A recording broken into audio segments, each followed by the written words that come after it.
jika bisa dimanfaatkan oleh banyak pihak, maka kami memutuskan untuk membukanya kepada publik.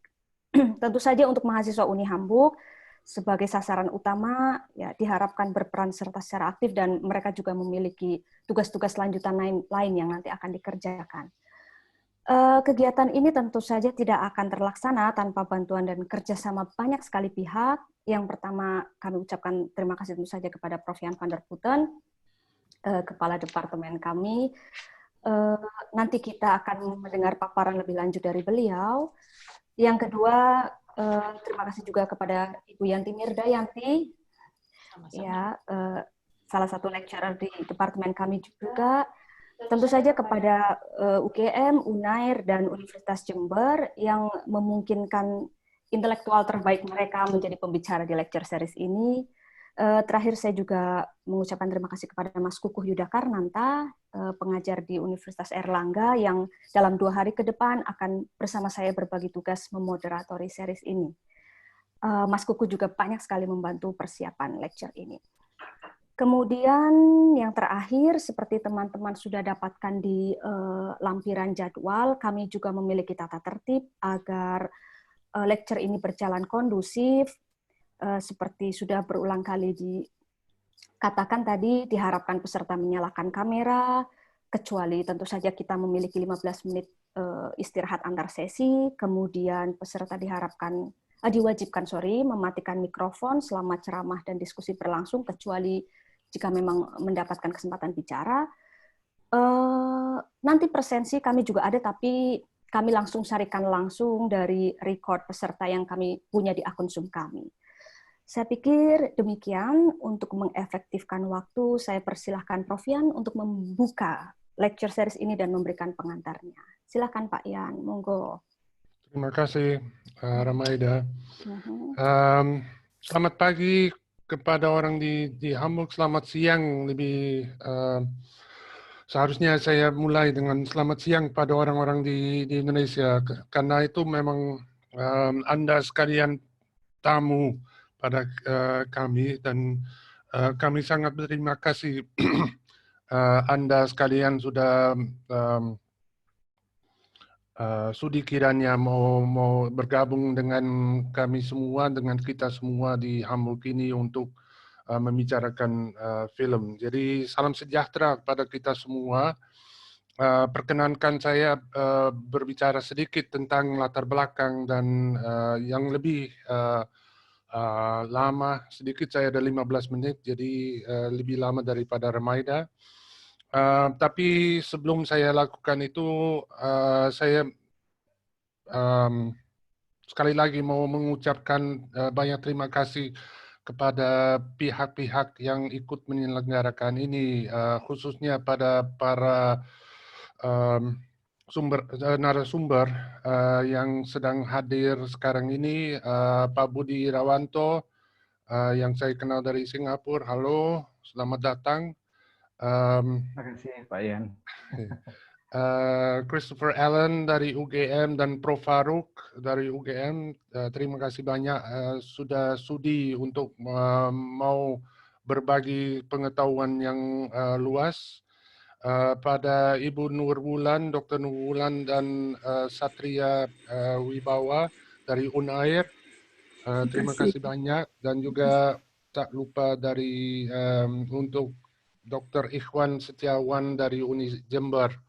Mudah-mudahan ini memperkokoh kerjasama antara institusi kita, dan kedepannya kita juga kerjasama dan mengembangkan lagi proyek-proyek perfilman atau creative writing atau apapun juga.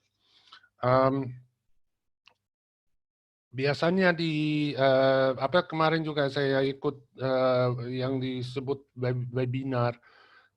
Jadi itu kayaknya itu salah satu sosmed yang dikembangkan lagi di Indonesia.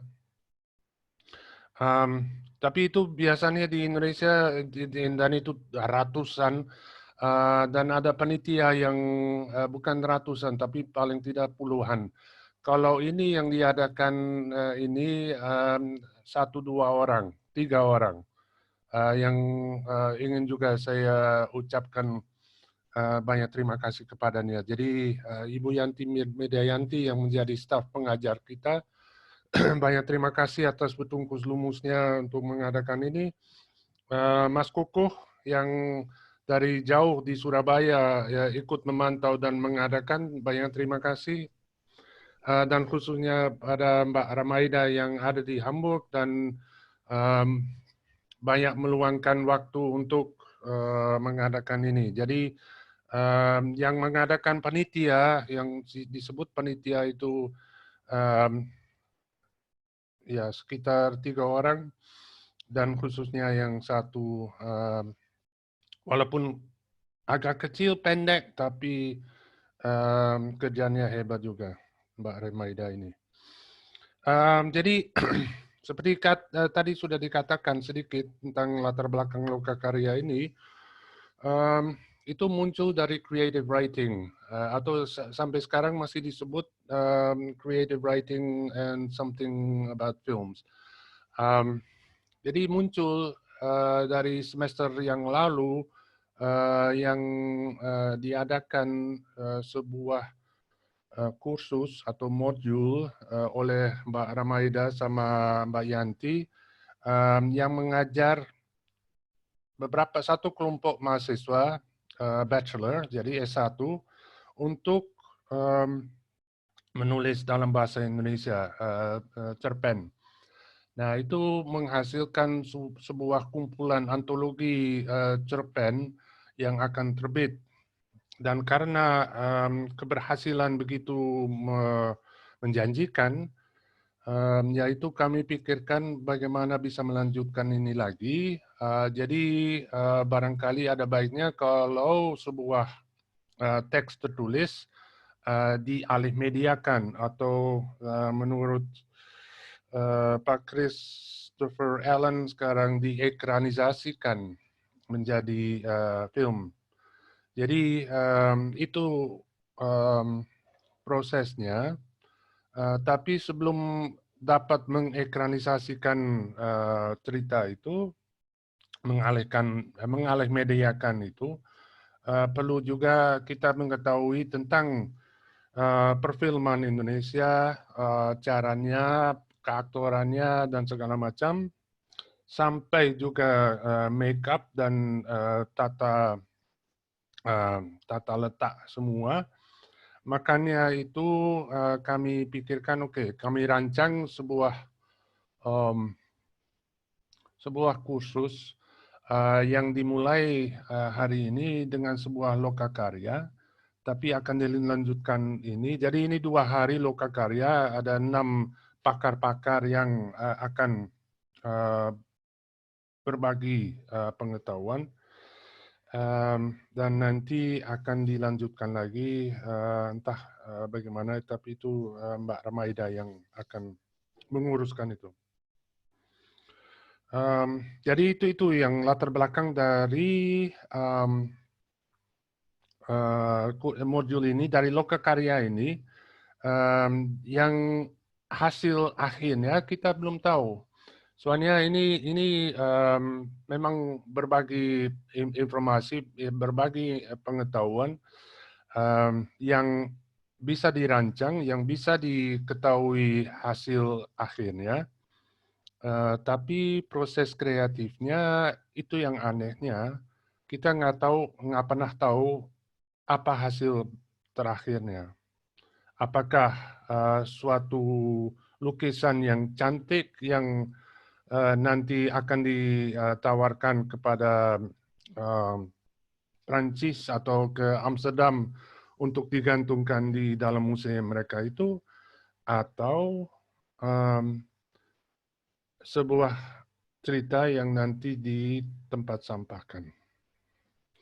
Itu yang risiko yang kita hadapi, dan ya itu yang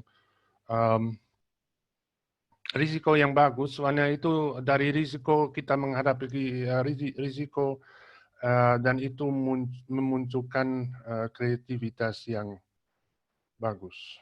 Makanya itu tekanan harus ada, stres harus ada sedikit, asal stres yang positif, bukan negatif. Oke, jadi itu sedikit latar belakang. Ingin juga saya tekankan bahwa kita membatasi jumlah pengikut peserta. Soalnya kualitas lebih penting dari kuantitas. Jadi kita nggak perlu ribuan orang yang mendengar sambil menonton film lain atau sambil main Facebook atau yang lain-lain. Kita perlu orang yang benar-benar berminat terhadap perfilman. Jadi makanya sangat terbatas dan nanti yang dipentingkan diskusi daripada hanya mendengar-dengar saja sambil goyang-goyang kaki. Terakhir, dalam 2-3 menit, saya mempresentasikan pihak penyelenggara jadi institusi. Jadi kami dari Departemen atau jurusan Bahasa dan Budaya Asia Tenggara di Universitas Hamburg yang telah berdiri 101 tahun. 1919 itu didirikan, tapi sebelum didirikan universitas sudah ada yang mengajar bahasa Indonesia di Institut Kolonial. Jadi latar belakang bahasa dan sastra Indonesia lebih tua daripada universitas kita ini sendiri. Boleh dikatakan kalau memang agak menantang, boleh kita katakan bahwa Indonesia yang membuka atau studi Indonesia membuka Universitas Hamburg ini. Jadi sudah cukup tua, barangkali itu 100 tahun lebih di sini. Kami program yang kecil menjadi bagian dari studi Asia Tenggara yang dikepalai, dipentoli oleh 4 profesor, satu Vietnamistik, Heng Engbat, satu Thaistik, jadi bahasa dan sastra Thailand itu Volker Grabowski, satu sastra bahasa dan sastra Nusantara, yaitu Elsa Clave dengan Filipinas, dan saya sebagai pembantu yang membersih-bersihkan. Jadi sekarang ini itu tetap kecil, jadi ini Indonesia, sastra dan bahasa Indonesia dan Nusantara itu menjadi bagian kecil daripada sebuah departemen yang kecil, jurusan yang kecil. Mahasiswa yang lumayan banyak, yang pintar-pintar lagi, dan ini mau diajarkan lagi. Jadi barangkali ini sebagai pendahuluan sedikit daripada saya. Sekali lagi saya mau mengucapkan banyak terima kasih kepada panitia, kepada para peserta atas kesediaan untuk berbagi ilmu, dan juga atas kehadiran Anda semua, khususnya juga Pak Budi Dharma yang sangat saya hormati dan banggakan bahwa sudi hadir di dalam forum ini. Terima kasih. Dan orang lain juga itu yang bukan kurang dihormati. Semuanya dihormati dan saya semua senang. Jadi sekian dulu, terima kasih dan selamat berlokakarya, dan semoga kita dengan lancar dan bagus bisa berbagi ilmu kita semua. Terima kasih. Ya, terima kasih Prof. Yan. Langsung saja ya, sesi pertama kita akan dipresentasikan oleh Mas Budi Irawanto. Mungkin saya yakin semua orang juga sudah kenal beliau, tapi mungkin baik kiranya saya bacakan sedikit biografinya. Mas Budi ini pengajar di Departemen Ilmu Komunikasi UGM. Mohon dikoreksi Mas kalau ada yang out of date ya ininya informasinya juga. Beliau menjabat sebagai Kepala Digital Media and Communication Research Center, menyelesaikan pendidikan sarjana di UGM, kemudian pendidikan master di Curtin University Australia, dan pada tahun 2015 meraih gelar Doctor of Philosophy dari National University of Singapore. Mas Budi ini fokus kajiannya luas, tapi yang beberapa hal sangat spesifik dan signifikan antara lain film, televisi, budaya pop, politik budaya, postkolonialitas, serta kajian Asia Tenggara. Saat ini beliau menjadi Direktur Jogja Netpark Asian Film Festival, dan sudah berkali-kali juga menjadi juri di berbagai festival film dokumenter, baik di dalam maupun di luar negeri. Beberapa karya yang penting dari beliau, antara lain buku Film, Ideologi dan Militer, Hegemoni Militer dalam Sinema Indonesia. Ini saya yakin semua peneliti film pasti membaca buku ini, dan kemudian ada buku yang cukup baru, ditulis bersama Mas Abdul Aziz, judulnya Dari Balik Layar Perak, Film di Hindia Belanda 1926 dan sampai 1942. Demikian kami persilahkan Mas Budi Irawanto, memiliki waktu 1,5 jam secara umum, tapi maksimal presentasi 1 jam, dan kemudian kita lanjutkan diskusi yang nanti saya juga pandu. Monggo Mas. Baik, ya nanti kalau harus men-share langsung aja ya, bisa ya. Oke, mungkin akan saya langsung share atau bisa saya langsung bisa langsung di-share saja. Oke. Oke, saya coba.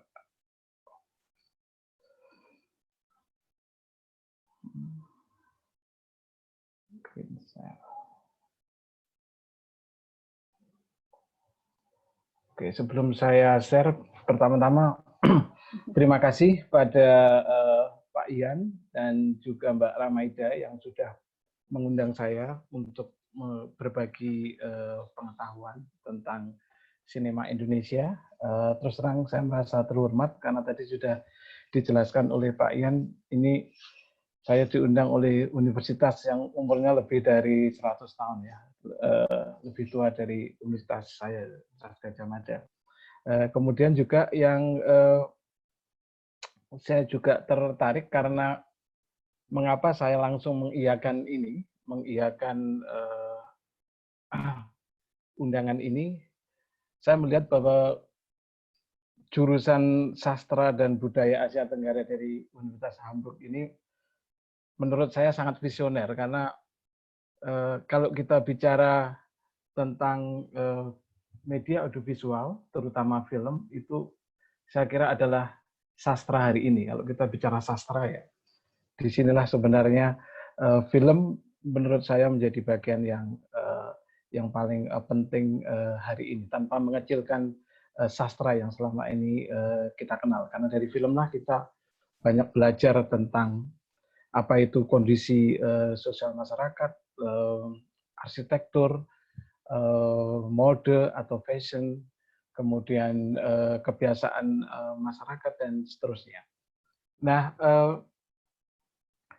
sebelum saya memulai, saya akan sedikit ada apologi bahwa saya tidak akan banyak menampilkan, bahkan ini tidak ada ya, gambar atau klip video. Sebenarnya semata-mata bukan karena saya tidak ada stok gambar dan video, tetapi saya belum terbiasa dengan sistem Zoom ini ya. Karena saya takutnya nanti justru ada persoalan teknis yang malah saya tidak bisa, saya masih belajar juga dengan teknologi Zoom ini. Jadi mungkin lebih banyak teks, tapi saya akan memberi ilustrasi. Moga-moga di presentasi yang lain, karena kita masih ada juga kuliah kan untuk besok juga akan ada lebih banyak gambar-gambar yang bisa menjadi atau video dari pengajar yang lain yang memberi ilustrasi. Baik, saya akan tidak berpanjang lebar, saya akan coba share. Moga-moga ini bisa jelas di saya. Apakah bisa dilihat dengan jelas? Mbak Ramaida bisa Ya, dilihat? bisa. Sudah, Mas. Bisa ya. Oke. Tapi bisa di full screen kan, Mas? Oke, saya coba full screen kan ya. Ya, Ya, betul. bisa ya. Ya, Oke. sudah. Baik. Baik, kebetulan saya memperoleh giliran yang pertama ya di kuliah ini, dan saya kira pasti intensi dari penyelenggara saya ibaratnya apa ya, pembuka ladang gitu ya. Kalau fenomena ladang berbeda di Kalimantan, itu saya membuka ladang. Jadi saya akan berbicara barangkali dalam konteks yang sangat umum, mungkin bagi yang sudah peserta kuliah ini yang sudah menstudi secara intensif sinema Indonesia atau film Indonesia, pasti beberapa mungkin sudah sangat mengenal. Jadi kalau mohon maaf kalau mungkin saya akan mengulang pengetahuan-pengetahuan yang sudah umum. Tapi semoga bagi yang belum cukup mendalami atau memiliki banyak pengetahuan teknis tentang sinema Indonesia, ini akan bisa membantu untuk paling kurang memperoleh gambaran secara umum bagaimana sinema Indonesia. Dari penyelenggara saya diminta untuk bicara tentang sinema dan kuasa di Indonesia. Sebenarnya ini satu topik yang cukup besar dan cukup luas. Tapi saya akan nanti coba fokus ke beberapa isu, dan mungkin kita bisa kembangkan lagi nanti di sesi diskusi atau tanya jawab setelah presentasi saya. Baik, ini pokok bahasan yang akan saya sampaikan. Jadi saya akan mulai nanti dengan pengantar, kemudian saya sedikit bicara tentang konteks historis dari sinema Indonesia. Saya menyebutnya sebagai trajektori sinema Indonesia. Mengapa ini penting? Karena menurut saya ketika kita berbicara perkembangan sinema Indonesia kontemporer atau hari ini, sebenarnya kita sangat perlu melihat hal-hal yang sebenarnya sudah pernah terjadi di masa lalu yang mungkin hari ini sudah berubah, tapi juga ada yang masih berlangsung atau ada semacam perubahan, tapi juga sekaligus kontinuitas. Di sini kita akan melihat. Terutama saya juga akan melihat dari dimensi ekonomi maupun dari dimensi politik. Kemudian saya akan bicara tentang generasi baru. Di sini saya berbicara adalah generasi baru pembuat film Indonesia dan juga termasuk orang-orang yang terlibat dalam industri film ini, seperti halnya juga produser dan seterusnya, yang lahir setelah, artinya mereka bukan lahirnya setelah reformasi atau perubahan politik tahun 98, tapi mereka mulai meniti karir di era pasca 1998. Kemudian saya akan sedikit mungkin memberi overview tentang seperti apa sih sebenarnya lingkungan atau ekosistem sinema Indonesia hari ini. Mungkin bisa jadi tidak komprehensif, tapi setidaknya saya akan mengidentifikasi beberapa aktor-aktor pentingnya, termasuk juga nanti dilanjutkan dengan sebenarnya siapa yang memiliki kuasa di dalam sinema Indonesia. Dan tentu saja akan sudah sangat berubah situasinya dibandingkan katakanlah di era tahun 70-80-an dengan dinamika sekarang. Dan juga bagaimana dinamika kuasa ini berlangsung di dalam sinema Indonesia, dan terakhir penutup.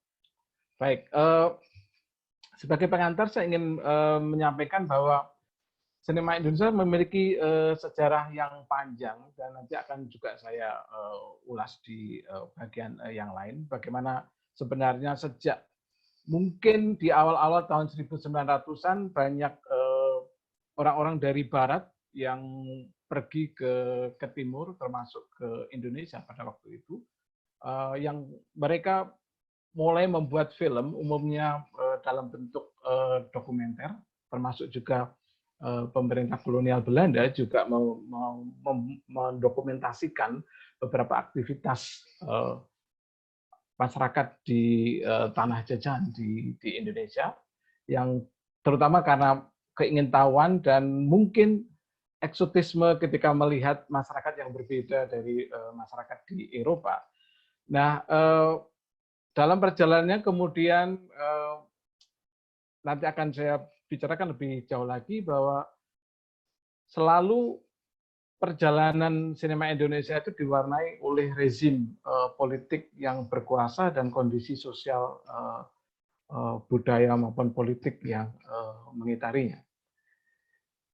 Di sisi yang lain, sinema Indonesia juga menjadi semacam medan atau situs pertarungan dan tegangan antara mereka yang hendak mengontrol di satu sisi dan mereka yang menjadikan sinema sebagai ruang ekspresi artistik, artikulasi politik, maupun juga bagi kepentingan komersial.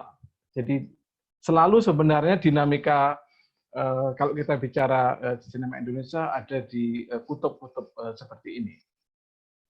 Nah, kemudian juga sinema Indonesia memiliki kemampuan membuka hal-hal yang tak terlihat ya, yang invisible dan juga yang tak tersuarakan, yang inaudible gitu, yang ini di satu sisi mungkin memiliki aspek-aspek yang bersifat disruptif gitu atau subversif ya, terhadap norma-norma atau mungkin tatanan-tatanan yang sudah mapan, terutama ketika kita berbicara perkembangan yang lebih belakangan dalam sinema Indonesia gitu. Nah, baik, saya akan mulai dari topik yang berikutnya tentang konteks historis sinema Indonesia. Saya akan mencoba agak ringkas di sini karena ini cukup besar pembahasannya dan saya akan coba padatkan. Saya kira saya akan memulai dari periode 1998 seperti saya katakan tadi. Sebelum periode ini film sudah dibuat di Indonesia tetapi bukan oleh orang Indonesia. Begitu pula pada tahun 1926. Ini satu tonggak penting karena ini pertama kali film yang diproduksi, judulnya Lutung Kasarung. Itu film yang didasarkan pada cerita rakyat atau folklore di Sunda, di Jawa Barat. Dan produksinya ini kameramennya dari orang Jerman dan kemudian orang Belanda, ya, Kruger, dan kemudian pemain-pemainnya itu adalah orang-orang pribumi. Nah, film ini kalau kita bicara sejarah sinema Indonesia ini tidak disebut sebagai atau tahun 1926 tidak dianggap sebagai titik awal kelahiran sinema Indonesia. Mengapa? Karena para kru atau pembuat filmnya bukan sepenuhnya orang Indonesia. Kendatipun cerita filmnya sendiri berangkat dari cerita rakyat dan kemudian pemain-pemainnya sendiri juga orang-orang pribumi, orang Indonesia. Mengapa? Karena kita tahu seluruh sejarah sinema di Asia Tenggara termasuk ya di dunia itu selalu sangat diwarnai oleh sentimen yang nasionalis. Jadi selalu dimulai dari biasanya kemerdekaan nasional, kemudian baru di situ sinema itu dimulai. Tetapi saya ingin mengatakan bahwa produksi film itu sudah berlangsung pada periode ini 1926-45. Nah, bisnis film itu ada di tangan orang Eropa dan juga orang-orang Tionghoa yang sebenarnya mereka imigran yang berasal dari Shanghai. Ya. Mengapa mereka pergi ke Jawa juga karena persaingan bisnis yang mulai ketat dengan film-film yang diproduksi dari Eropa dan juga dari Amerika. Jadi saya katakan bahwa banyak cerita-cerita tadi Lutung Kasarung, karena di Animal Bangkong, saya kira nanti di presentasinya Mas Kris ya, nanti akan lebih banyak diceritakan bagaimana adaptasi karya-karya sastra maupun juga sebenarnya pertunjukan tradisional itu diangkat ke dalam film dan bahkan para pemainnya berasal dari para pemain teater tradisional. Nah, yang menarik di periode ini sebenarnya kebijakan tentang sensor itu pertama kali diberlakukan oleh pemerintah kolonial Belanda pada waktu itu. Dan sensor sebenarnya tidak seperti yang kemudian kita kenal sekarang, terutama yang di Indonesia yang sangat ideologis dan kemudian juga sangat berbau moral gitu. Di era kolonial sebenarnya sensor ini lebih kepada kepentingan untuk menjaga citra atau image dari orang-orang kulit putih atau bangsa Eropa, ya, di mata pribumi. Mengapa? Karena pada periode ini pribumi kemudian bisa melihat dunia dalam dari orang-orang Eropa lewat film. Dan kita tahu film-film pada periode 1930-an itu ya banyak bercerita tentang skandal dunia di klub malam dan seterusnya, yang itu mungkin akan meruntuhkan citra dari penguasa kulit putih yang ada di tanah jajan di Indonesia. Jadi saya membuat riset ini, yang menarik adalah di kalangan orang-orang Eropa pada waktu di Hindia Belanda ya, Indonesia disebut sebagai Hindia Belanda, mereka tidak mau menonton film bersama pribumi, bahkan mereka menginginkan private screening ya, pemutaran khusus, yang filmnya tidak disensor, karena mereka merasa mereka sudah dewasa, tidak akan terpengaruh apa yang ditonton itu. Nah, kemudian ketika Perang Pasifik terjadi dan kemudian Jepang masuk ke Indonesia, kemudian banyak studio film Belanda dan yang dimiliki oleh Tionghoa ditutup. Kayaknya nggak ada provinsi ya. Produksi film kemudian dipusatkan di tangan pemerintah militer Jepang dan film sepenuhnya menjadi medium propaganda perang ya. Saya saat ini tengah meneliti ini tentang film-film dokumenter di era Jepang, dan saya menemukan satu yang menarik, bagaimana teknisi itu banyak dari orang Indonesia, dan kemudian Soekarno itu salah satu ikon penting di dalam film propaganda ini, yang umumnya memilih bentuk newsreel ya, atau film dokumenter.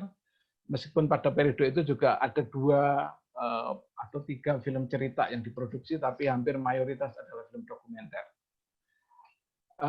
Bisa bicara tentang Romusa, bicara tentang Tonarigumi, atau yang sekarang kita kenal dengan RT, RW, kemudian juga tentang Takeyari atau bambu runcing. Jadi bambu runcing itu bukan temuan orang Indonesia ya, itu dikenalkan oleh Jepang. Saya tahu dari film dokumenter ini.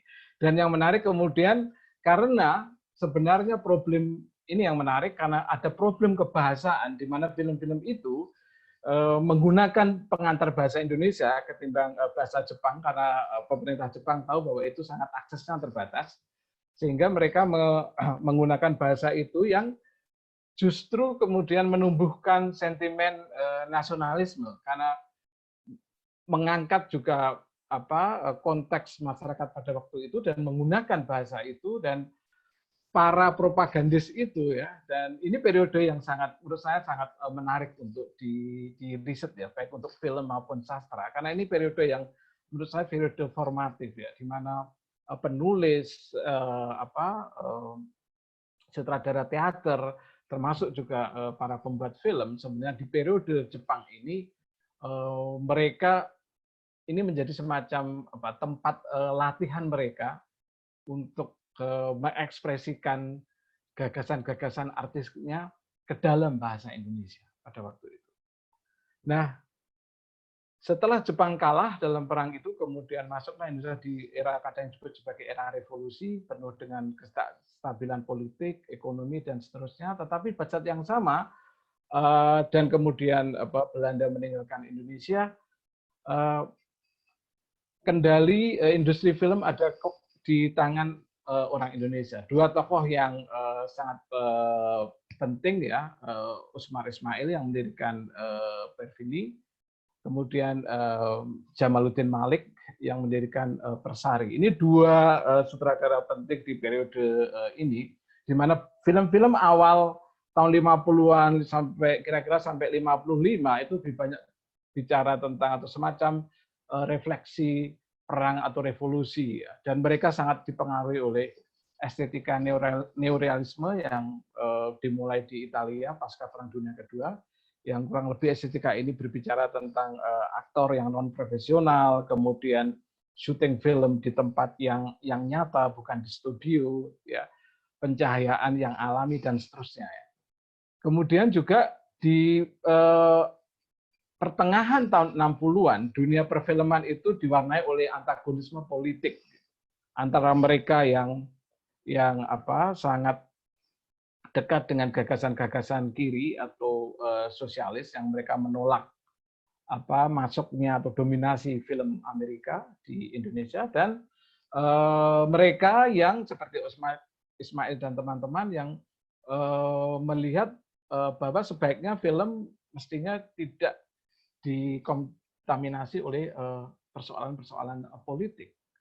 Nah, ini yang kemudian memunculkan adanya pemboikotan, ya, ada PAVIAS, itu panitia pemboikotan film imperialis Amerika, terutama oleh saudara kiri, ya, seperti Bahtiar Siagian dan seterusnya. Itu yang memunculkan ketegangan yang luar biasa di dalam film, di mana politik kemudian menginfiltrasi di dalam dunia perfilman. Tetapi pada yang sama juga ini periode yang cukup dinamis gitu, karena kemudian kita menemukan juga film-film dengan keragaman tematik dan juga estetik dan pilihan-pilihan politik yang kemudian terekspresikan di film. Sayangnya karena peristiwa 65 ya oleh militer pada waktu itu, film-film pada periode ini, terutama periode pertengahan tahun 60-an dan juga sampai 65 itu dihilangkan, dan saya hanya menemukan satu di Cinematheque, itu filmnya Bahtiar Siagian. Jadi Bahtiar Siagian salah satu sutradara yang sangat diwarnai oleh gagasan kiri, selain ada Kotot Soekardi. Filmnya judulnya Violeta, tapi itu film drama biasa. Film lain yang lebih politis tidak bisa ditemukan jejaknya. Jadi kalau kita mau menulis sejarah sinema Indonesia, sebenarnya ini periode bagian yang paling atau disebut sebagai lubang hitam gitu, yang kita tidak banyak tahu informasinya. Krisnasien pernah mencoba menulis ini di dalam satu paper tentang periode 65-an ini, tetapi dia sendiri juga mengakui keterbatasan bahan untuk bicara ini. Nah, kita akan ke periode yang ada yang menyebut sebagai periode zaman emas film Indonesia, karena produksi film, misalnya pada tahun 77 itu bisa 1 tahunnya sampai sekitar di atas 100-an gitu ya. 100 kalau nggak dulu sekitar 170-an seperti itu. Nah, periode ini sebenarnya ditandai oleh munculnya sejumlah sutradara yang tumbuh dari teater, ya. Tapi ini teater modern, bukan teater tradisional, ya. Dan dari sebuah sanggar seni seperti misalnya Teguh Karya gitu ya, teater populer, ada Arifin Seno dari teater kecil, Slamet Raharjo yang juga bergabung di situ. Dan beberapa sutradara yang sebagian lulusan dari luar negeri seperti Ami Priyono, kemudian Sumanjaya gitu dari sekolah film di Moskow, karena pada tahun 60-an mereka dikirim pada masa Soekarno ya ke Moskow. Nah, ini periode juga di mana Orde Baru itu mengkonsolidasikan kekuatannya. Karena itu kita melihat institusi sensor itu sangat diperkuat oleh rezim Orde Baru pada periode ini, di mana sensor itu dilakukan tidak hanya pada film yang sudah jadi, tetapi bahkan pada skrip saja atau skenario itu sudah harus lolos sensor dulu sebelum film diproduksi. Ya, ada satu film misalnya Perang Padri yang menceritakan konflik antara masyarakat kaum adat dan kaum pembaharu di Sumatera Barat, itu tidak jadi diproduksi karena itu masih pada tahap skenario, karena dikhawatirkan akan memicu konflik sipil di sana. Nah, karena itu akibatnya kritik sosial tidak muncul secara frontal, jadi lebih bersifat simbolik di dalam periode ini. Misalnya film Teguh Karya yang bicara tentang misalnya etnis yang berbeda di dalam film Indonesia gitu ya. Itu di Indonesia itu ditampilkan secara secara halus, tidak secara langsung. Memang beberapa film Sumanjaya itu juga bicara tentang tentang persoalan-persoalan sosial gitu, dengan mengambil konteks masyarakat bawah, kelompok miskin dan seterusnya. Tetapi tidak ada semacam kritik yang secara terang-terangan. Bahkan yang menarik kemudian di periode ini, kalau tertarik untuk meneliti, mungkin film komedi itu salah satu film di mana kritik di situ bisa temukan. Ada satu sutradara yang termasuk saya suka, namanya Abbas Saqub. Ada satu film judulnya Inem Pelayan Seksi. Kalau sepintas kita lihat film ini seperti film hiburan biasa ya, mengeksploitasi tubuh perempuan sebagai pelayan dan seterusnya. Tetapi sebenarnya film ini bicara tentang fenomena orang kaya baru di era Orde Baru dan bagaimana budaya paternalisme muncul di era Orde Baru, termasuk juga gaya hidup gitu di kelompok terutama kalangan pejabat kelas menengah muncul. Jadi ini film yang syarat dengan kritik ya. Kemudian di periode ini juga rezim Soeharto sangat sadar betul bahwa film itu adalah menjadi cara untuk mengajari atau menyebarluaskan gagasan-gagasan tentang kehebatan militer, dan dalam hal ini sebenarnya kehebatan Soeharto, karena itu banyak beberapa film didanai oleh militer, kemudian juga oleh yayasan-yayasan yang dibentuk oleh Soeharto, ya salah satunya yang saya tadi disebut oleh Mbak Ramaida ya, film Janur Kuning, Serangan Fajar, yang itu sebenarnya film-film yang selain juga ada film Bandung Lautan Api dan banyak lagi ya film-film yang lain yang kurang lebih ingin membangkitkan heroisme militer. Dan kita tahu periode ini adalah periode yang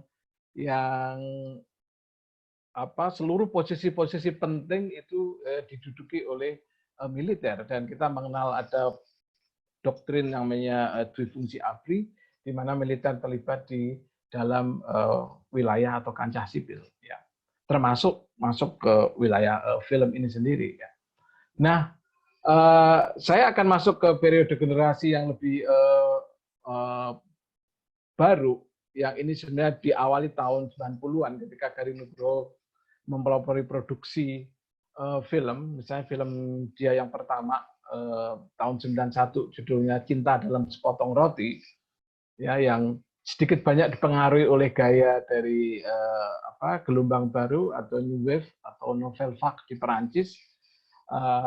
Yang menarik adalah bahwa Garin melibatkan sejumlah anak muda di dalam produksi film, dan dengan sengaja dia mengabaikan aturan-aturan pemerintah pada waktu itu dalam produksi film. Misalnya bahwa seseorang hanya boleh menjadi asisten sutradara kalau sudah mungkin 5 atau 6 kali menjadi asisten. Garin merekrut orang yang sama sekali nggak punya pengalaman, dan ini dia lakukan dengan sengaja, dan film dia sendiri juga menjadi pembuka dari film-film sebelumnya yang dulu saya tadi di awal dari tahun 70-80-an diwarnai oleh tema-tema horor, komedi, juga soft sex gitu, tema-tema yang mengeksploitasi seks gitu. Film ini sama sekali baru, ini bicara tentang anak muda dengan gaya road movie, film perjalanan, kemudian bicara juga tentang isu seksualitas gitu, dan seterusnya. Jadi ini menjadi titik tolak yang baru, dan beberapa asisten sutradara Garin ini yang kemudian seperti misalnya Riri Riza itu yang kemudian menjadi aktor penting setelah periode 1998. Kita tahu 98 adalah reformasi, perubahan politik, dan kemudian menjadi titik tolak penting dari perubahan film di Indonesia. Ya, 4 sutradara, Riri Riza, Mira Lesmana, Man Ahnas, dan Reza Matufani, dia membuat film omnibus judulnya Kuldesak, ya, dengan cara bergerilya, dalam tanda petik. Mengapa bergerilya? Karena mereka menggunakan bahan-bahan yang seadanya. Ya, waktu itu sangat ini periode, kalau para peserta kuliah ingat, ini adalah periode kita mengalami krisis moneter yang berujung pada perubahan rezim politik pada waktu itu, dan industri film di Indonesia mengalami titik nadir. Bahkan tahun 2001 kalau nggak salah itu titik terendah hanya ada 3 judul film dalam 1 tahun. Ya. Nah, film ini mewakili, judulnya Kuldesak atau Jalan Buntu ya. Itu mewakili keresahan atau mungkin kalau pakai bahasa sekarang kegalauan ya kaum muda pada waktu itu, dengan cerita yang berbeda-beda. Ada cerita tentang pasangan gay, ada cerita tentang orang yang ingin membuat film, ada cerita tentang orang yang bekerja di bioskop. Tetapi sebenarnya ini semacam ungkapan atau luahan dari kegelisahan dan keresahan kaum muda pada waktu itu. Nah, kemudian mereka membentuk apa yang disebut dengan e-cinema. E-cinema itu semacam kolektif atau kelompok yang mencoba mereka memproduksi film secara setiap tahun secara terus-menerus. Dan disinilah di periode ini mulai tumbuh apa yang disebut dengan komunitas film yang memproduksi film pendek di tengah merosotnya produksi film bioskop. Nah, generasi baru inilah yang kemudian ikut membangkitkan kembali industri film. Misalnya Rizal Mantovani kemudian membuat film horor judulnya Jelangkung yang cukup sukses secara komersial. Kemudian Riri Reza membuat film Petualangan Sherina, ya, yang sukses juga secara komersial, dan menurut pengakuannya film Sherina yang dirilis itu berbarengan film blockbuster Hollywood judulnya Titanic. Mungkin beberapa sudah pernah menonton. Dilihat dari sisi penonton, film Petualangan Sherina itu mengalahkan Titanic, film blockbuster pada waktu itu.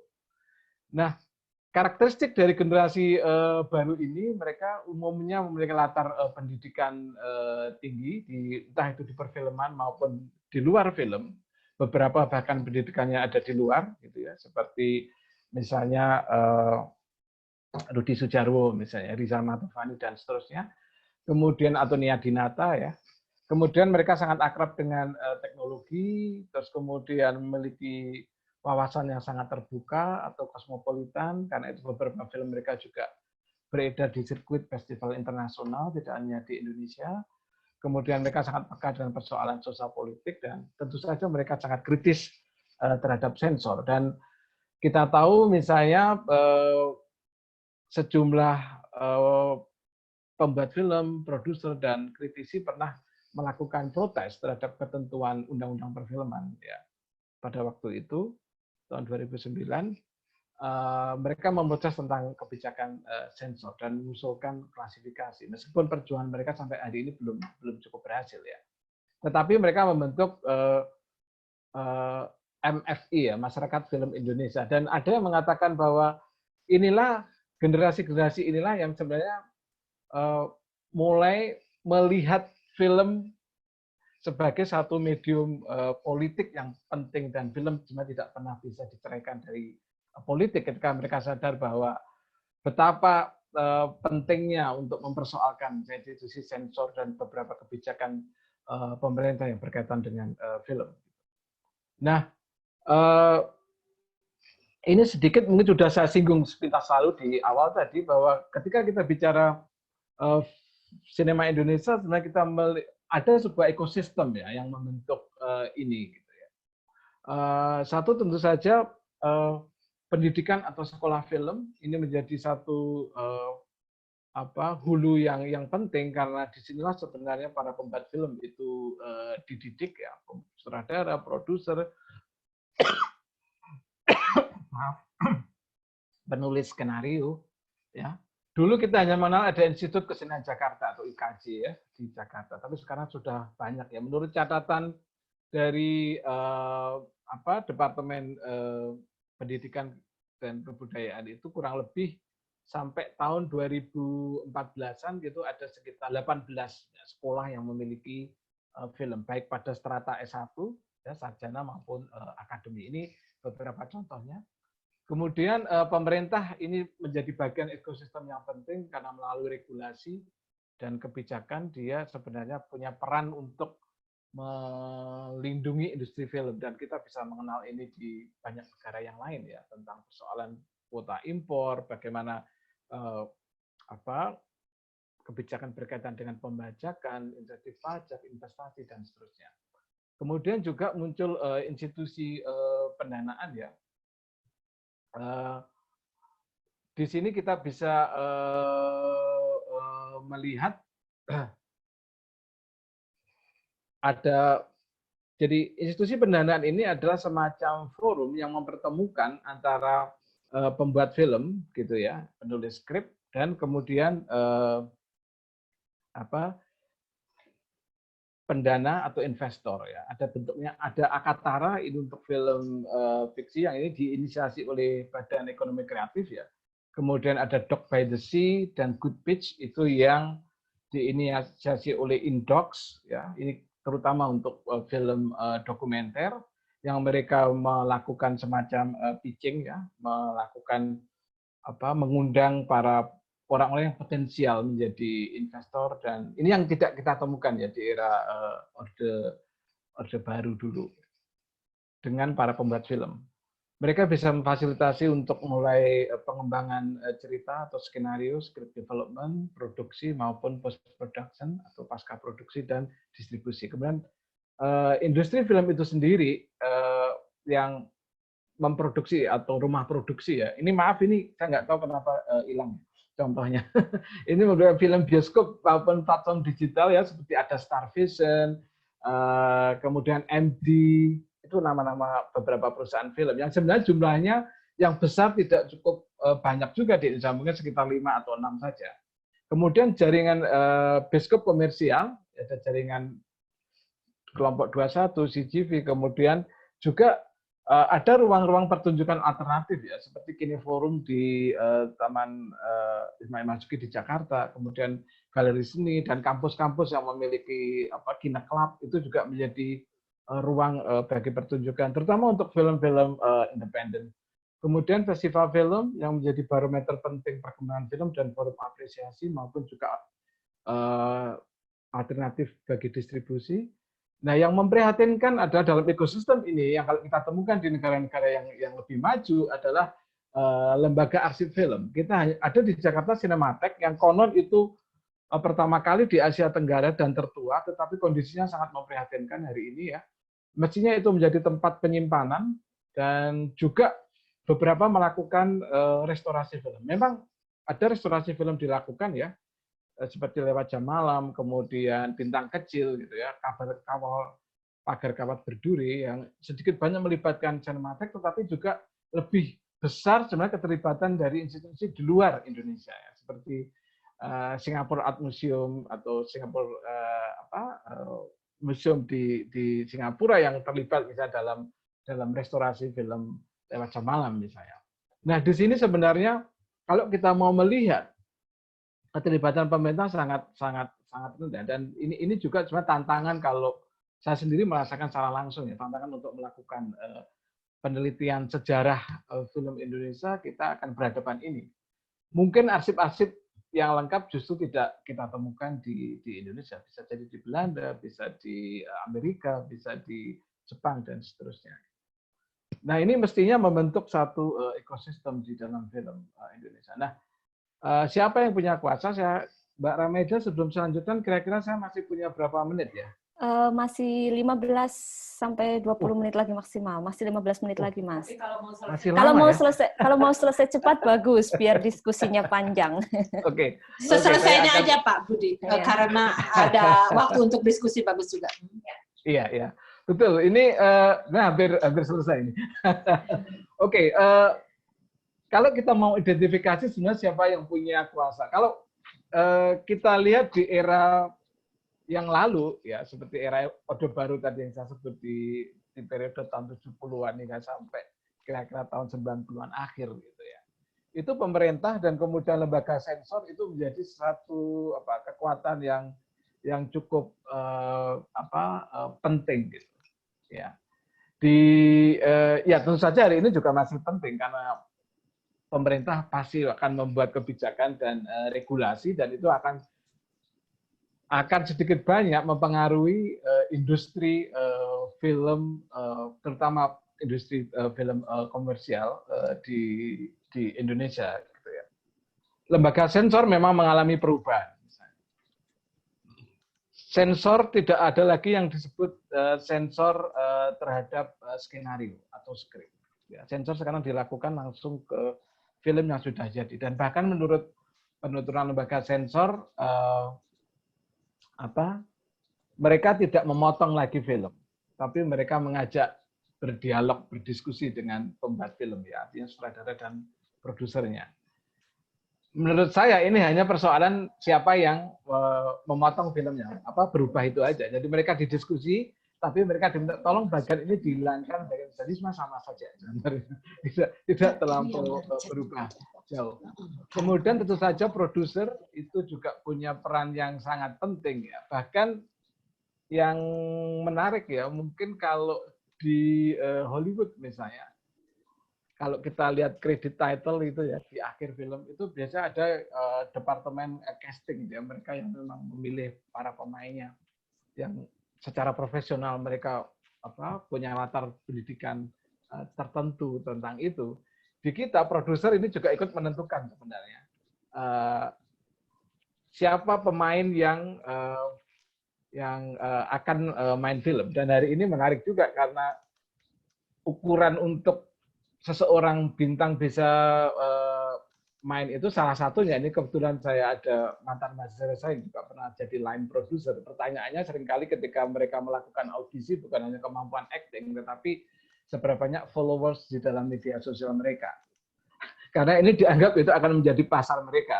Jadi bintang film yang atau aktor yang memiliki banyak followers di media sosial punya peluang besar untuk di casting ya, untuk main di dalam film karena dia sudah punya pasar tersendiri untuk film yang akan dibuat.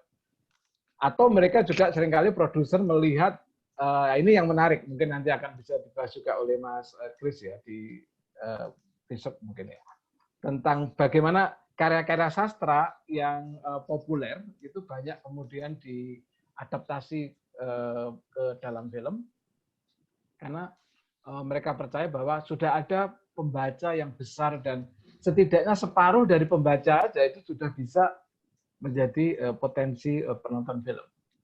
Nah, produser di Indonesia ini ada dua tipe sebenarnya. Ada yang produser yang memang mereka membiayai film dan mereka memiliki uangnya.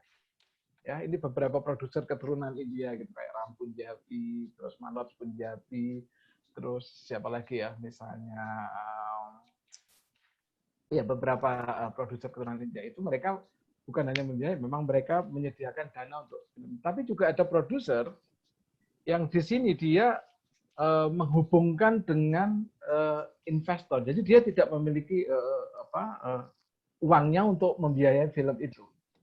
Seperti misalnya Mira Lesmana, Sheila Timothy, itu dia bukan produser yang memang punya uang untuk membiayai itu. Tetapi dia bisa mempertemukan para investor dan kemudian mempertemukan pembuat film itu. Nah, produser ini memang memiliki posisi yang penting hari ini di Indonesia, ya. Apalagi saat ini tidak ada apa yang disebut dengan distributor. Jadi film ketika sudah jadi itu kemudian harus berhadapan dengan ini aktor yang berikutnya, pemilik bioskop. Pemilik bioskop di Indonesia itu menentukan pemutaran film karena tidak ada lagi distributor yang sebenarnya menjadi penghubung perantara di antara pemilik bioskop dan produser. Hari ini tidak ada. Jadi produser langsung bernegosiasi dengan pemilik bioskop. Nah, pemilik bioskop karena jumlah bioskop di Indonesia yang hanya di 2 atau 3 perusahaan saja, ini menjadi sangat menentukan sebenarnya. Terutama apalagi yang selalu menjadi momen krusial untuk pemutaran film kalau di Indonesia itu biasanya libur sekolah ya atau Lebaran atau hari raya. Kalau di luar misalnya tahun baru dan Christmas Eve ya atau Natal gitu kan. Film-film pada saat ini akan saling berebut dan kemudian di sini sebenarnya pemilik bioskop itu memiliki otoritas yang sangat menentukan apakah film ini bisa diputar di jadwal kapan. Nah, ini problemnya kemudian, karena beberapa film kemudian harus bersaing secara langsung gitu, head to head dengan film-film dari Hollywood yang blockbuster. Nah, yang menarik perkembangan terbaru adalah munculnya asosiasi pelaku industri perfilman. Yang ini sebenarnya menarik ya, mulai dari penata kamera, produser, sutradara, art director dan seterusnya. Mereka mulai membentuk asosiasi yang di masa Orde Baru dulu ya, di era Orde Baru ini ada, tetapi mereka sebenarnya menjadi semacam wadah tunggal yang ditunjuk biasanya pengurusnya oleh pemerintah pada waktu itu. Kalau yang terbaru sekarang mereka memang secara sadar berasosiasi atau berserikat lebih untuk memperkuat posisi tawar terhadap perusahaan dan pemerintah. Nah, kemudian ada komunitas film. Komunitas film ini memang tersebar di Indonesia mulai dari Aceh sampai di Papua. Ada saya dalam 3 tahun ini sedang meriset ini juga, terutama komunitas film dokumenter ya, di Aceh, di Ambon, di Palu, di Bali, dan di tempat-tempat yang lain. Yang mereka sebenarnya menjadi ruang tumbuh pembuat film. Dan juga karena mereka juga tidak hanya memproduksi film, tapi juga melakukan pemutaran film dan bahkan beberapa menyelenggarakan festival film, ini menjadi juga ruang untuk membentuk penonton film. Apalagi di beberapa daerah bioskop itu tidak ada. Di Aceh itu tidak ada bioskop. Ya. Jadi kalau orang Aceh ingin menonton ke bioskop, dia harus pergi ke Medan, yang mungkin bisa habis uangnya bisa 200 sampai 300 ribu. Jadi sangat mahal. Akhirnya komunitas film inilah yang mengambil peran penting dan mereka melakukan pemutaran-pemutaran ya di beberapa kedai-kedai kopi dan tempat-tempat terbuka yang lain. Jadi ini sangat menarik ya melihat fenomena, karena Indonesia ini negara yang sangat besar sebenarnya. Dia di beberapa daerah-daerah di Indonesia sebenarnya tumbuh semacam ekosistem kecil yang berbeda dengan ekosistem besar ya, nasional. Kemudian kelompok masyarakat sipil, moga-moga ini suara azannya masih bisa terdengar. Rumah saya di dekat depan musola. Masih Mas Budi, nggak apa-apa. Jadi kelompok masyarakat sipil ini menjadi pendukung kebebasan berekspresi ya, terutama ketika muncul konflik-konflik ya, atau tekanan-tekanan pada pembuat film. Nanti juga akan saya sebut terkait dinamika itu. Tapi juga ini kenapa hilang juga ya? Nanti akan saya ini ya, saya benahi. Terutama kelompok-kelompok yang tidak membatasi ya kebebasan berekspresi. Gitu ya. Nah, kelompok inilah yang sebenarnya di satu sisi menciptakan ketegangan. Jadi saya akan teruskan ke di sini. Bagaimana sebenarnya ada pergeseran dari sensor yang semula berasal dari negara atau pemerintah atau sensor politik. Sekarang sensor itu bergeser ke sensor sosial. Pelakunya adalah kelompok-kelompok konservatif. Saya nggak menyebut sebagai kelompok agama karena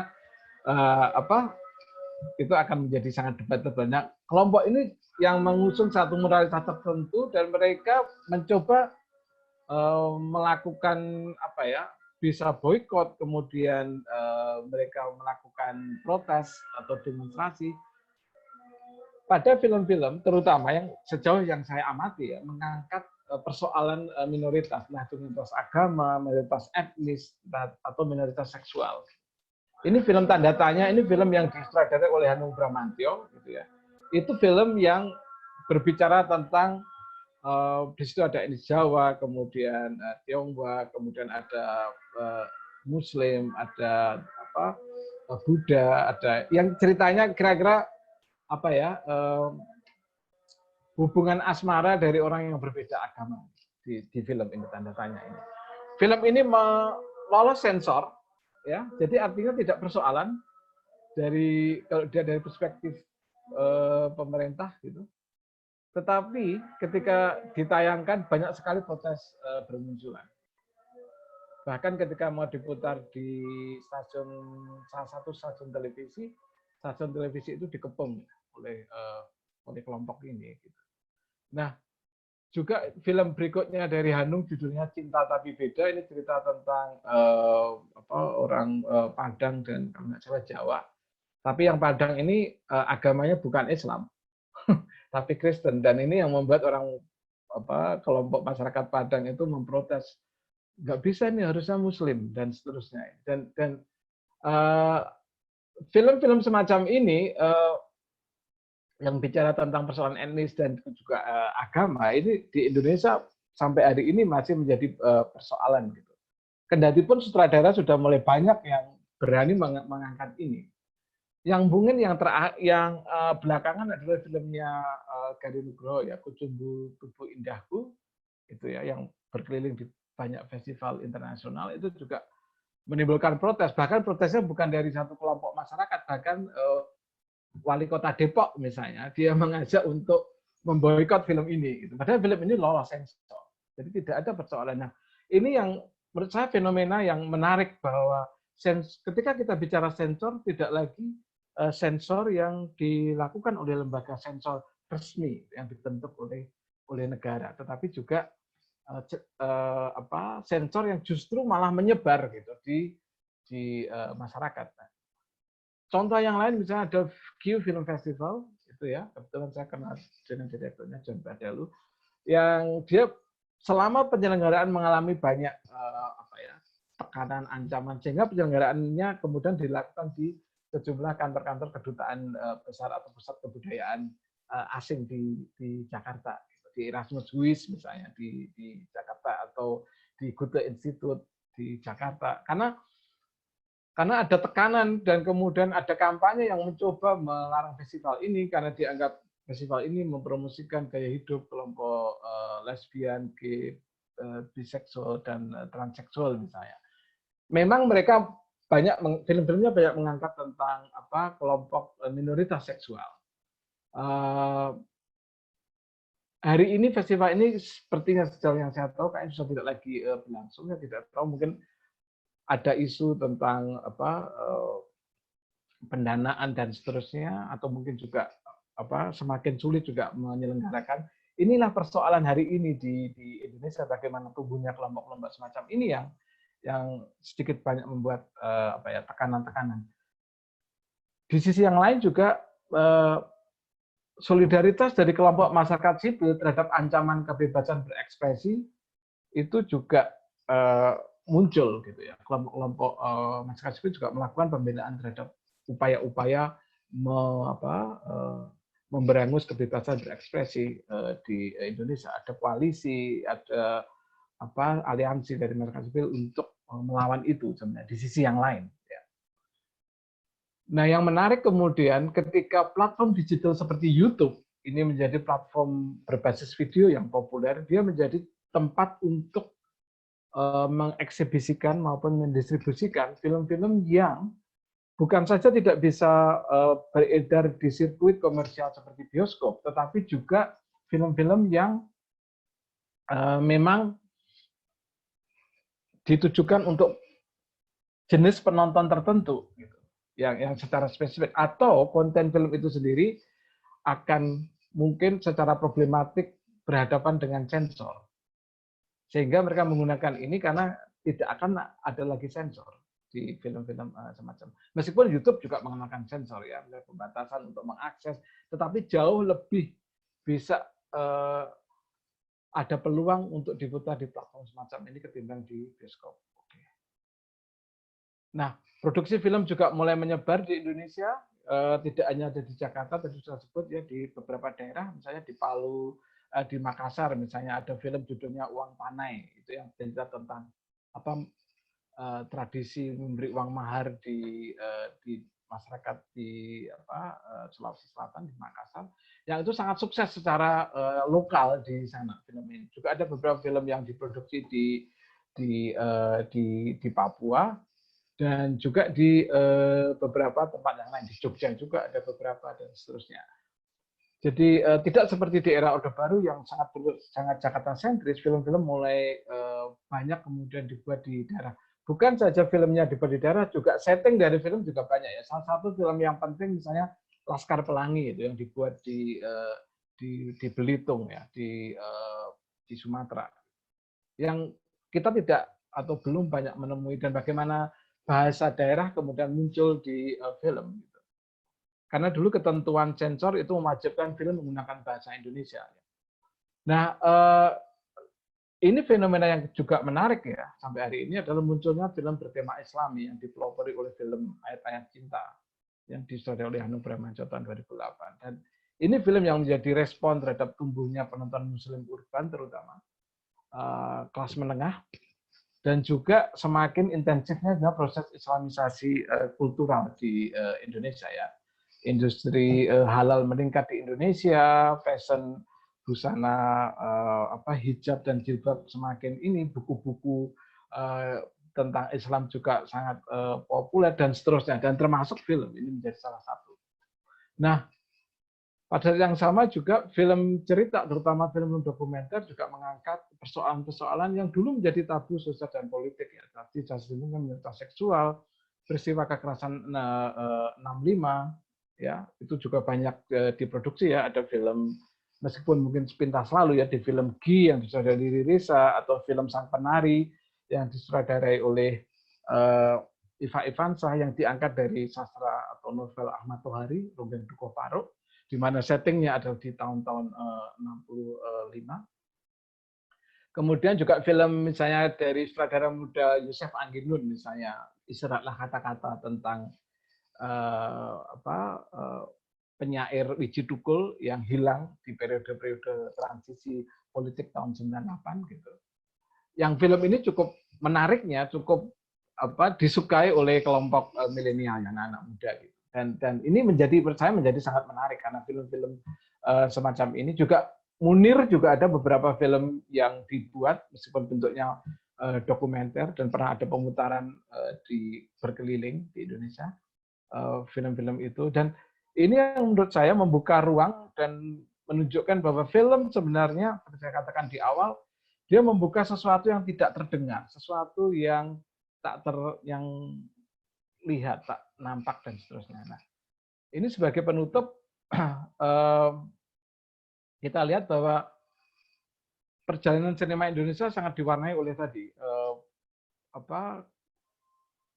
kontrol, resistensi, kemudian juga secara bisnis bagaimana pemain-pemain film besar berusaha untuk mendominasi, dan ada tendensi oligopolistik di dalam bisnis film, tapi juga ada spirit independensi yang muncul dari para pembuat film yang berbasiskan pada komunitas film di basis akar rumput gitu. Kemudian tentu saja film Indonesia hari ini menghadapi tantangan di luar tekanan-tekanan politik, juga tekanan kuasa ekonomi atau pasar. Bagaimana di dunia industri sendiri terjadi ketimpangan jumlah pekerja profesional film. Jadi film yang diproduksi 10-130 judul per tahun ini, itu kita hanya punya 7.000 pekerja film. Masih sangat diperlukan lebih banyak lagi. Kemudian juga bagaimana korporasi film global juga mendominasi layar bioskop Indonesia maupun sekarang platform digital. Saya pernah hampir semua bioskop itu menonton film Avengers, mungkin semua sudah nonton.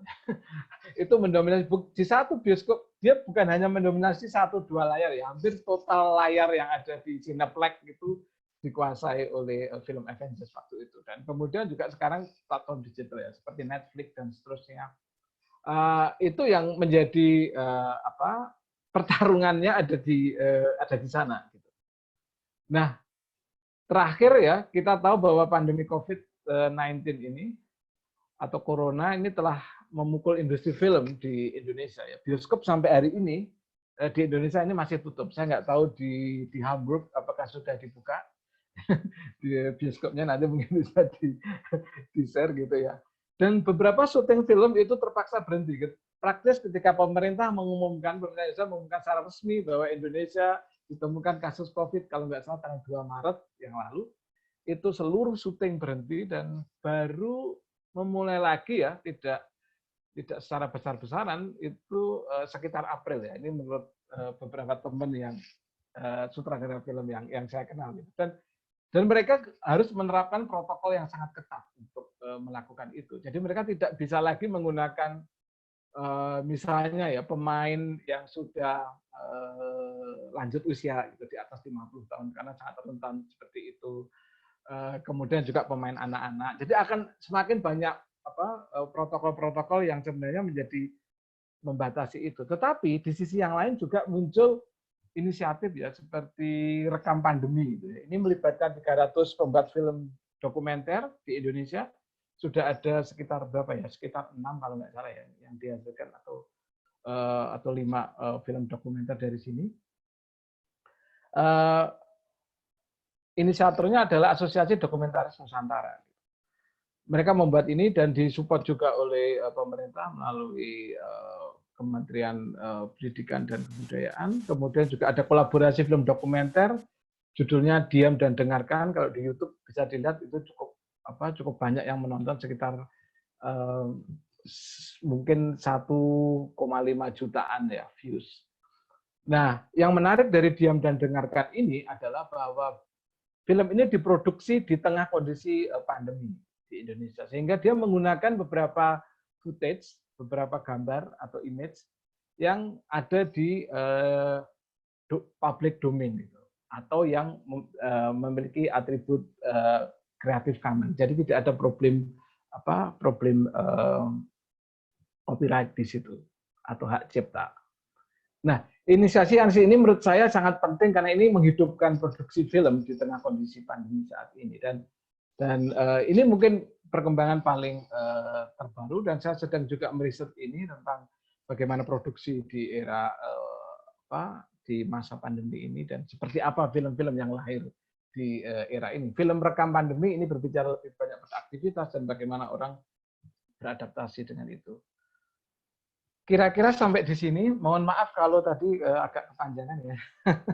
Moga-moga masih ada cukup ruang kita untuk berdiskusi lebih jauh lagi. Terima kasih dan saya kembalikan ke Mbak Ramaida. Terima kasih Mas Budi. Pertanyaan yang masuk sudah banyak sekali dari chat, tapi mungkin saya bisa stop share ya. Ya. Oke. Ya, sudah ya. Saya bisa rangkum beberapa pertanyaan, mungkin bisa saya kelompokkan juga karena banyak. Iya. Yang pertama ada dari Bu Cahyaningrum. Boleh saya sambil minum ya? Silakan Pak. Jika ada Bu Ningrum, mungkin bisa menyampaikan secara langsung 10-20 detik pertanyaannya. Kalau enggak nanti saya bacakan. Atau saya bacakan langsung aja. Ya, langsung. Ya. Jadi, untuk masa perkembangan awal tahun 1926 sampai 45, keterlibatan orang Tionghoa biasanya sebagai apa, Mas?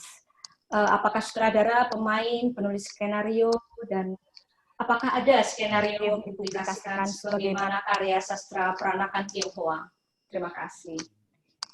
Ini dari Bu Cahyaningrum, dosen di Fakultas Ilmu Budaya UGM. Oke. Langsung dijawab langsung saja atau dikumpulkan? Langsung atau aja ya? Langsung saja Mas. Tapi singkat mungkin ya, singkat, karena mungkin. banyak ya. Pertanyaan lain banyak Mas. Ya. Terima kasih. Sebenarnya lebih posisi kalangan Tionghoa itu juga ada juga yang menjadi penulis skrip dan juga sutradara. Saya tidak hafal nama-namanya, tapi juga umumnya mereka lebih dalam posisi sebagai sebagai pendana atau yang membiayai dari produksi film itu. Di periode ini juga banyak juga cerita-cerita dari kasanah klasik Tiongkok yang juga diangkat ke dalam film, ya, yang itu juga sebenarnya sudah cukup populer juga di masyarakat gitu. Jadi ini sangat menarik karena dalam sejarah nasional film Indonesia biasanya keterlibatan mereka itu hanya dibingkai sebagai semata-mata karena motif komersial. Padahal tidak juga. Mereka juga yang mempopulerkan misalnya bahasa Indonesia atau bahasa Melayu. Misalnya. Mereka punya peran yang sangat penting. Mereka juga ikut mengangkat cerita-cerita rakyat lokal ke dalam film ya, selain tadi cerita-cerita dari Tiongkok ya, tapi juga pemain-pemain juga beberapa berasal dari orang-orang lokal juga, meskipun juga ada bintang seperti kayak Vivi Yang gitu ya, yang dia campuran ya Eurasian gitu. Ini yang menurut saya menarik untuk sebenarnya di riset lebih jauh. Ada satu tulisan yang mungkin bisa dirujuk ya di buku Mau Dibawa Kemana Sinema Indonesia. Di situ Charlotte Setiadi dan Thomas Parker menulis tentang persoalan keterlibatan ini ya kalangan Tionghoa. Kalau nanti tertarik untuk meriset bisa dibaca di situ. Yang itu juga tulisan itu terbit di jurnal Asian Cinema. Mungkin nanti bisa juga di-search di situ, yang mempersoalkan bagaimana sebenarnya apa yang disebut dengan identitas film Indonesia itu sendiri. Karena dalam sejarah resmi biasanya keterlibatan mereka ini tidak cukup memperoleh ruang yang dibicarakan, setidaknya misalnya dalam bukunya Salim Said atau dalam bukunya Misbah Yusabiran ya tentang bikin film di Jawa misalnya. Ini yang menurut saya menarik untuk dieksplorasi dan di-studi lebih jauh gitu. Kira-kira itu. Terima kasih, Mas. Oke. Terima kasih. Itu kalau untuk censorship waktu itu seperti apa ya, Mas? Ya Bu, ini pertanyaan kedua juga tentang censorship. Oke, baik. Jadi ini menarik ya, bahwa ketentuan sensor seperti saya sampaikan tadi di awal sebenarnya dimulai di era pemerintahan kolonialisme Hindia Belanda. Dan ketentuan-ketentuan tentang sensor itu sebenarnya tidak hanya sedikit mengalami perubahan-perubahan ya sampai hari ini. Bahkan hari ini sensor itu semakin detail ya ketika bicara tentang seksualitas, bicara tentang ideologi ya, terutama yang kaitannya dengan moralitas yang menurut saya lebih banyak dirumuskan dari moralitas Islam gitu di dalam ketentuan-ketentuan sensor kita.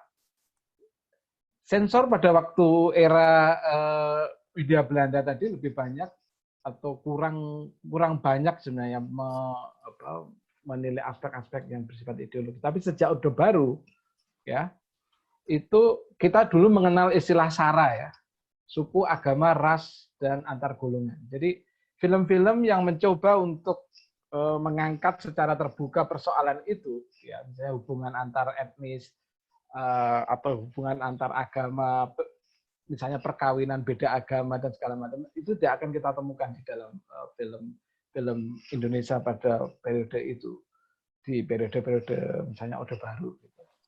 Nah kalau di era Hindia Belanda itu sepanjang film-film ini tidak ada satu buku juga yang sudah ditulis, saya lupa penulisnya, tentang sensor di era Hindia Belanda itu.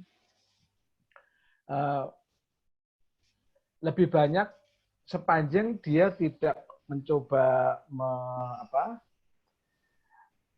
menunjukkan semacam sikap perlawanan ya terhadap pemerintah, itu tidak begitu persoalan film-film pada waktu itu. Dan yang menarik adalah bahwa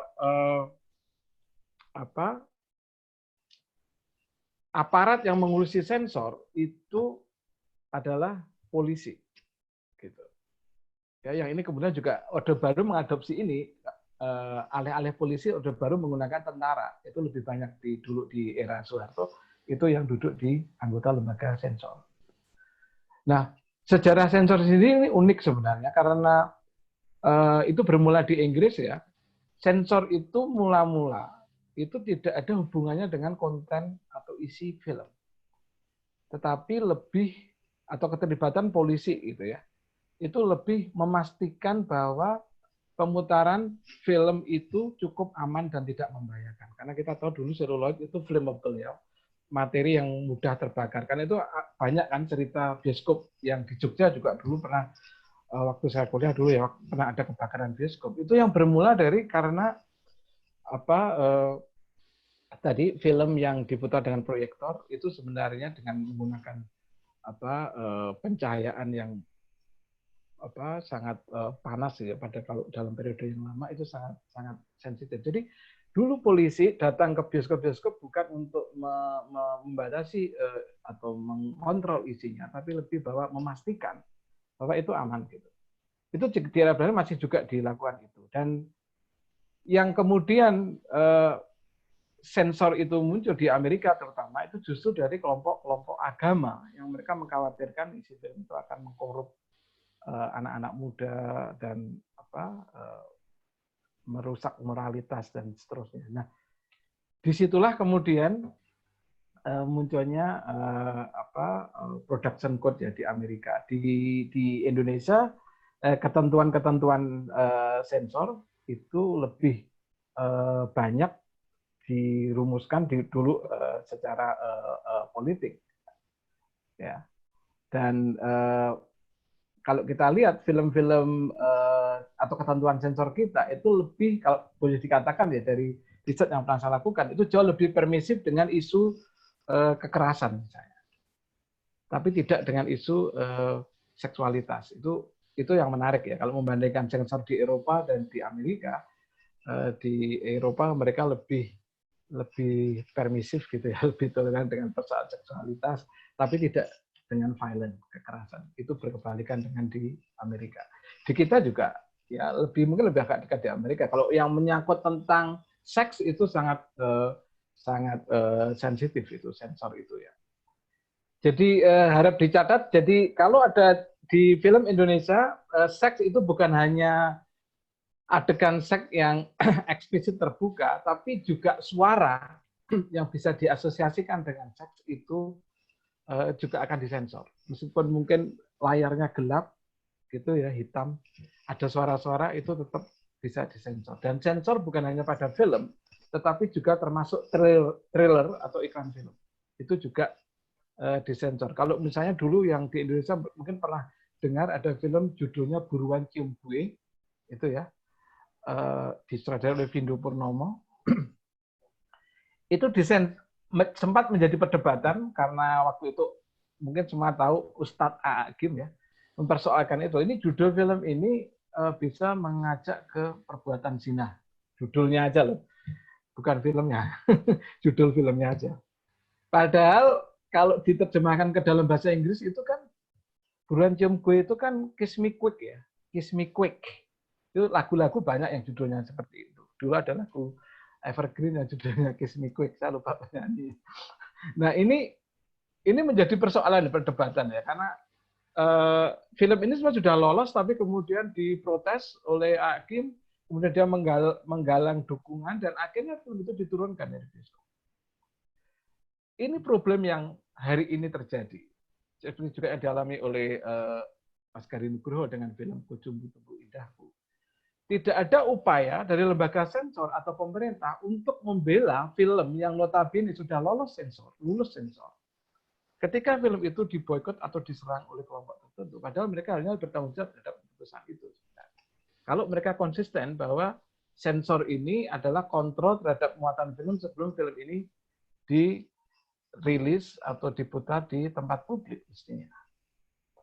Sementara tidak ada ruang bagi pembuat film untuk membela filmnya ya di Indonesia. Gitu. Jadi tidak ada semacam appeal gitu. Kalau misalnya film ini nggak lulus sensor, itu mereka boleh menanyakan kenapa kok nggak lulus dan seterusnya. Itu tidak ada ruang appeal itu di Indonesia seperti itu.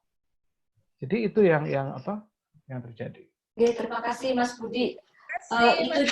Itu mungkin juga menjawab yang lain-lain juga ya. Ya, itu ada satu pertanyaan dari mahasiswa Uni Hamburg, Mas Rangga, sudah terjawab nggih, Mas. Kemudian tentang pihak-pihak yang melakukan sensor dan sebagainya. Kemudian ada juga tanggapan dari Lembaga Sensor Indonesia datang dari Mas Lukman Taim, seperti yang dibilang Mas Budi tadi, jadi sensor sudah berubah dan ada budaya sensor mandiri, ada dialog dan sebagainya. Sebelum lanjut ke pertanyaan berikutnya, Pak Yan mungkin mau bicara, Mbak? Ya, silakan Pak Yan. Bukan, saya hanya mau menyatakan tadi itu memang sensor itu salah satu topik yang sangat menarik. Soalnya itu dari dulu melihat sejarahnya, jadi dia berubah dan sebelumnya itu selalu ada semacam adu kekuatan. Soalnya sensor selalu kecolongan ya, selalu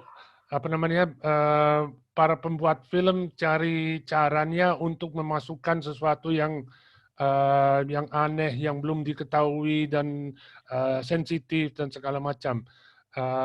Jadi tapi sekarang dilihat memang seperti Mas Budi katakan tergeser atau menggeser ke pihak tekanan dari masyarakat, dari kelompok-kelompok penekan di dalam masyarakat itu, dan peranan badan sensor itu malah makin ke belakang, dan mereka yang dilihat sebagai cukup kondusif atau cukup reseptif dan kelompok-kelompok di dalam masyarakat itu yang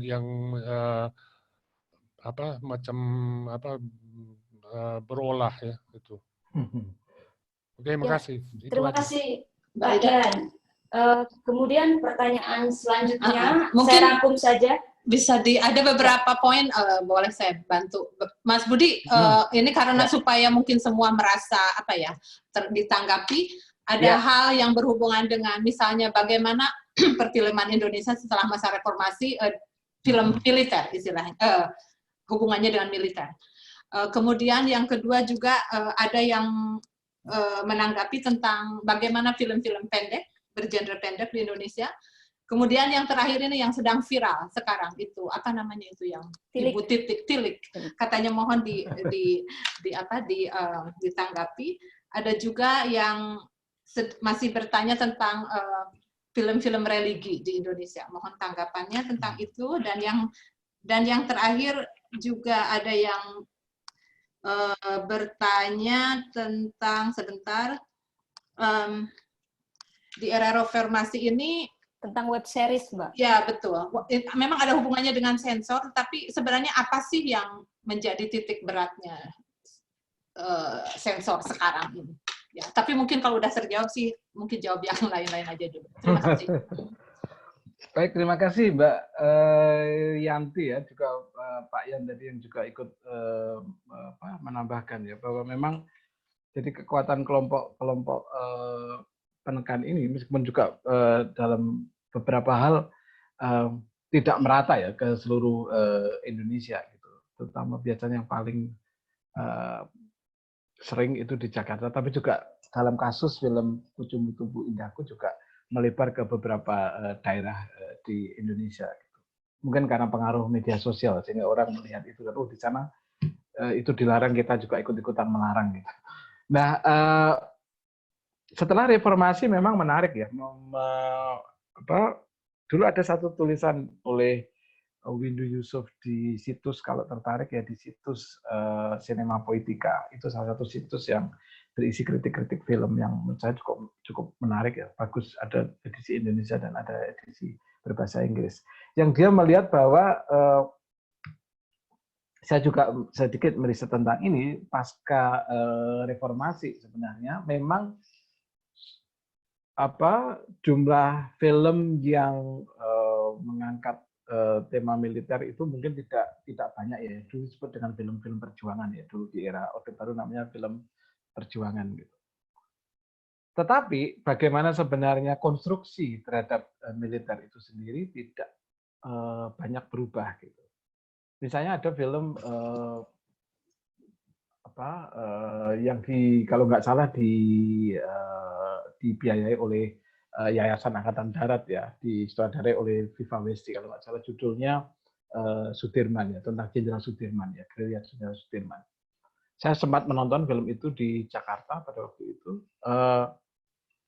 yang menarik adalah bahwa film itu tidak lagi memunculkan sosok Soeharto sama sekali di film itu. Beda banget dengan film yang pernah saya teliti ya, dan Kuning Serangan Fajar. Tetapi bahwa kemudian di sana militer menjadi sosok yang paling heroik dan kelompok-kelompok sipil atau politisi sipil itu tidak muncul, itu masih diulang di dalam film itu. Juga ada film seri Darah Garuda itu ya, trilogi yang kalau nggak salah itu dibiayai oleh sutradara Prabowo Subianto ya, Hasim. Yang itu kurang lebih berbicara tentang sekali lagi juga perjuangan militer yang terjadi di tempat orang tua Prabowo dan Hasim gitu ya, di daerah Banyumas sana ya. Itu ya ceritanya kurang lebih sama ya, masih dalam konstruksi yang sama. Ada juga film yang bicara tentang apa karakternya, tentang ini apa remaja yang masih mengikuti pendidikan di akademi militer. Saya lupa judul filmnya ya. Tapi ceritanya tentang itulah, kira-kira romans di antara mereka yang harus terpaksa meninggalkan kekasihnya, ikut militer, ditugaskan di tempat terpencil, cerita-cerita yang seperti itu ya. Nah, memang dari sisi jumlah tidak terlalu banyak kemudian, tetapi bahwa dari sisi bagaimana isi atau militer itu dikonstruksikan tetap dalam konteks yang harus. Kita nggak menemukan film. Ada satu film yang saya sangat favorit, film skenario ditulis oleh Arsul Sani, judulnya ini apa? Mungkin pernah mendengar, Naga Bonar. Itu menurut saya film yang paling subversif tentang militer, karena tokoh Naga Bonar sendiri adalah seorang pencopet dan dia memimpin sebuah gerilya. Jadi dia kriminal gitu, bukan tokoh militer yang hebat, ideal, heroik seperti itu. Nah, tidak ada film seperti ini. Ada upaya-upaya misalnya kayak membuat lagi sequel dari Naga Bonar, tapi tidak sesatir dari Naga Bonar film yang pernah diproduksi itu. Kemudian tentang film pendek ini menarik ya. Saya juga meriset ini dan ya muka-muka nanti bisa terbit buku ya. Masih saya tulis, belum selesai, mungkin sekitar 60-70%. Cukup lama riset saya tentang ini, bahwa film-film pendek ini di Indonesia menjadi semacam batu loncatan ya, atau stepping stone dari pembuat film di Indonesia untuk biasanya ada yang masuk ke industri film komersial. Tapi juga ada film sutradara film komersial yang masih tertarik untuk juga membuat film-film pendek gitu sebagai ekspresi, atau film panjang ya maksud saya. Film panjang bisa komersial bisa tidak, tapi mereka biasanya memulai dari membuat film pendek. Hampir semua sutradara di Indonesia mereka semua punya film pendek. Hari Nugroho punya film pendek yang menjadi tugas akhirnya Gerbong 1, 2, 3. Riri Reza punya film Sonata Kampung Bata. Hanung Bramantyo punya juga film pendek juga. Cuma memulai dari film pendek. Saya nggak tahu apakah ini juga paralel dengan di dunia sastra di Indonesia, misalnya para penulis novel, apakah memulai dari cerpen dulu misalnya. Ini juga kan, ini penulis membuat film pendek, kemudian mereka melangkah ke film panjang, layar lebar gitu. Nah, film pendek ini sebenarnya menurut saya film yang kalau mau meneliti sebenarnya keragaman wajah Indonesia, persoalan Indonesia itu sebenarnya, kalau saya boleh menyarankan, lihatlah film pendek. Mengapa? Karena film pendek ini biasanya menjadi juga ruang untuk melakukan eksperimentasi dari pembuat film, satu. Kedua, film pendek itu karena mungkin budget yang tidak besar bisa diproduksi secara lokal, sehingga banyak mengangkat peristiwa lokal, beda dengan film layar lebar panjang yang kita tahu sangat mahal biaya produksinya. Kemudian film pendek ini biasanya masih mewakili aspirasi atau kejujuran ekspresi dari si pembuat filmnya, karena dia belum banyak keterbatasan atau tekanan-tekanan ya, tekanan komersial dan seterusnya, tapi mereka bisa berekspresi secara jujur di film-film pendek ini, dan sangat luar biasa kekayaannya dan stilistika, tema dan di dalam film-film pendek di Indonesia. Kemudian, nah ini berkait dengan film yang sempat menjadi viral itu ya, film Tilik ya, ini disutradarai oleh saudara Jogja namanya Wahyu Agung Prasetyo. Itu.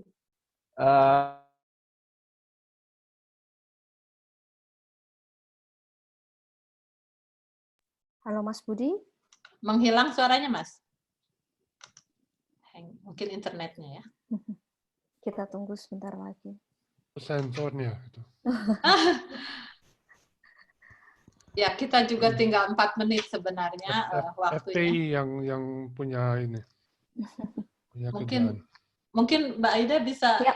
sedikit isi saja sambil Mas Budi mungkin kembali. Ya, terima kasih sambil menunggu Mas Budi. Jadi ada beberapa kesimpulan yang bisa kita tarik ya, terutama perubahan di berbagai aspek dalam perkembangan sinema Indonesia sejak masa sebelum merdeka sampai sekarang, terutama beberapa hal yang bisa kita highlight, misalnya sensor, dari sensor politik ke sensor sosial, kemudian kemunculan genre-genre baru ya, film pendek, FTV, web series, dan juga perubahan trajektori dan kemudian ekosistem sinema terutama dari sebelum reformasi hingga dengan pasca reformasi. Halo Mas Budi, sepertinya memang ada gangguan, jadi mungkin kita tutup saja ya. Terima kasih untuk pertanyaan yang belum dijawab, kami rangkum, nanti kami bisa kirim via email. Kita akan istirahat 15 menit sampai pukul 11 di Hamburg dan pukul 4 di Indonesia, sebelum kemudian kita bergabung di sesi kedua yang akan diisi oleh Dr. Ikhwan Setiawan dari Universitas Jember dengan judul Budaya Postkolonial dalam Film Indonesia tahun 2000-an dan akan dipandu oleh teman saya Mas Kukuh Yuda Karnanta. Oke, selamat istirahat 15 menit, sampai ketemu lagi. Kami akan mulai on time nanti ya. Ya. Oke. Terima kasih. Terima kasih. Terima kasih. Sampai jumpa.